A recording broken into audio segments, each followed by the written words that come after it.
menodai ideologi bangsa. Kasus bullying sangat meresahkan masyarakat. Banyak pelajar Indonesia yang mengalami, bahkan menderita akibat bullying. Bahkan Indonesia tercatat menempati posisi kelima sebagai negara dengan kasus bullying terbanyak di dunia. Tentu hal ini tidak selaras dengan ideologi bangsa Indonesia, yaitu Pancasila, sila kedua, kemanusiaan yang adil dan beradab.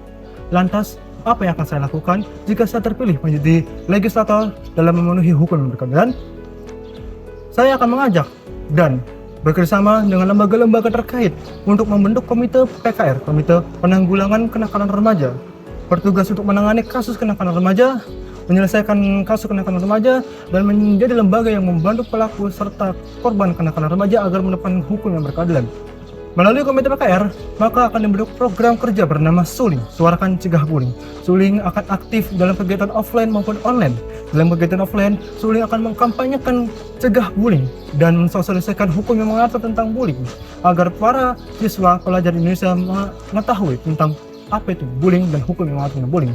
Serta dalam kegiatan online, Suling akan menjadi wadah sebagai konseling dan sebagai pengaduan untuk bullying bagi pelaku serta korban bullying.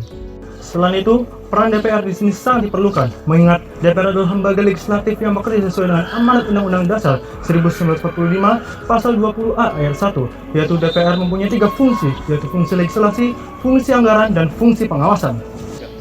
Selanjutnya, jika saya terpilih menjadi legislator, saya akan memaksimalkan 3 fungsi DPR RI, yaitu fungsi legislasi, fungsi anggaran, dan fungsi pengawasan.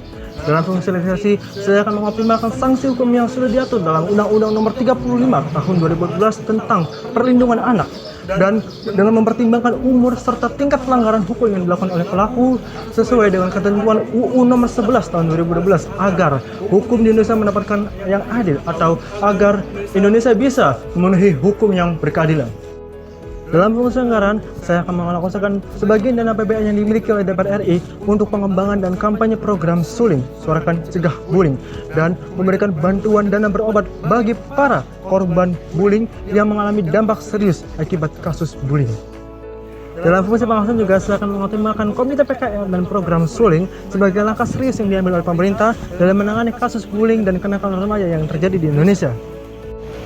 Saya, Samsul Marif dari 88 Jawa Barat, siap menjadi bagian dari Parlemen Remaja. Salam Parlemen.